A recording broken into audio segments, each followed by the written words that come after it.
पाठ 4 सेवा का फल।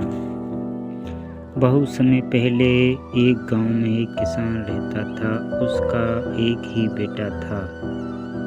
बेटे का नाम रामदास था। वह बहुत ही नेक और सेवा भाव वाला युवक था। रामदास अपने पिता की सेवा बड़ी लगन से करता था। एक बार किसान बीमार पड़ा। रामदास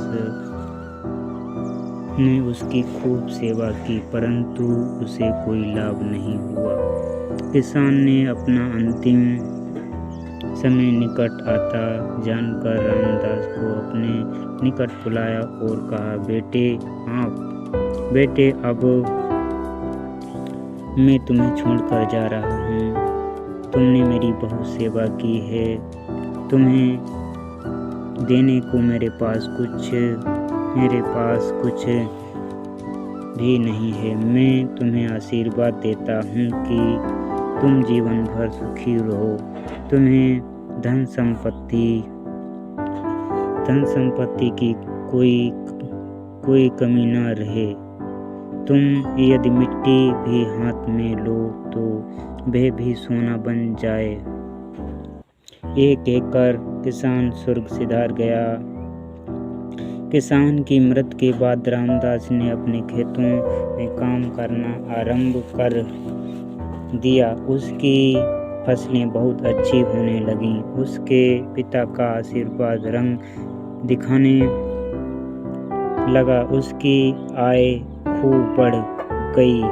खेतों के साथ साथ उसने बाग बगीचे भी खरीद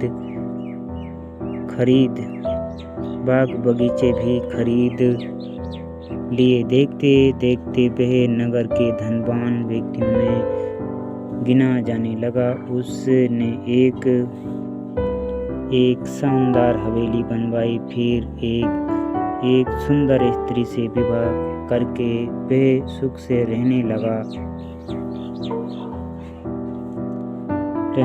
एक बार उसके पास उसका मित्र आया। रामदास के ठाट बाट देखकर वह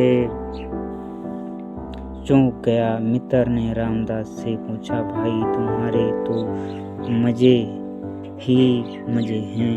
यह धन दौलत कैसे इकट्ठी की है? रामदास ने सीधा सा उत्तर दिया, यह मेरे पिता के आशीर्वाद का प्रणाम है। उसने पिता के साथ वाली घटना का वर्णन कर दिया।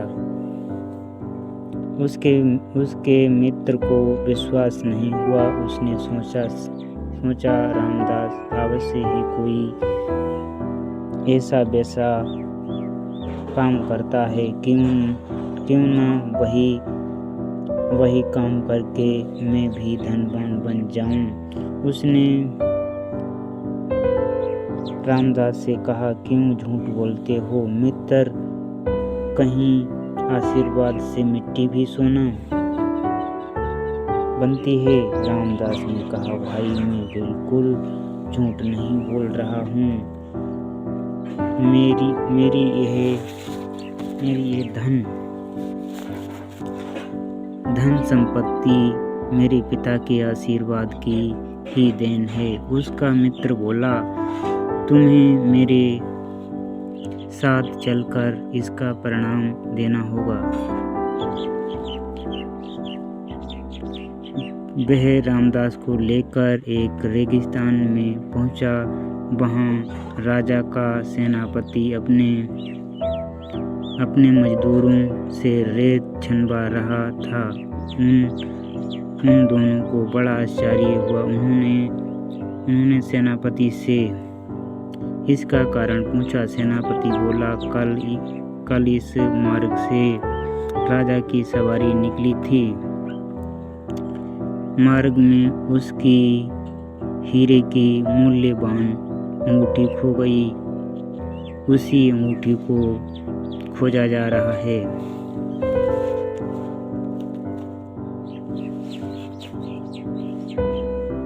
रामदास के मित्र ने कहा, रामदास तुम एक मुट्ठी रेत उठाओ, देखें वह कैसे सोना बनता है। रामदास ने पूरी श्रद्धा से एक मुट्ठी रेत उठाया। जब उसने मुट्ठी खोली तो उसकी आंखें आश्चर्य से फैल गईं। रेत के साथ राजा की हीरे की अंगूठी भी थी। सेनापति उसे राजा के पास ले गया। राजा ने उसे खुश होकर बहुत से उपहार दिए। रामदास के मित्र ने अपने मन में कहा, सेवा से ही मेवा मिलती है, सेवा से ही मेवा मिलती है। सच्चे मन से दिया गया आशीर्वाद अवश्य सत्य निकलता है। रामदास तुम धन्य हो। शब्दार्थ स्वर्ग सिधारना, मर जाना, रंग दिखाना, सत्य बोलना, आय आमदनी, हवेली, बड़ा मकान, प्रणाम, फल, प्रमाण, खूबसूरत, प्रमाण साबुत, मूल्यवान, कीमती, श्रद्धा, विश्वास, उपहार, तोहफा, भेंट, आशीर्वाद, शुभकामना। दोस्तों जय हिंद।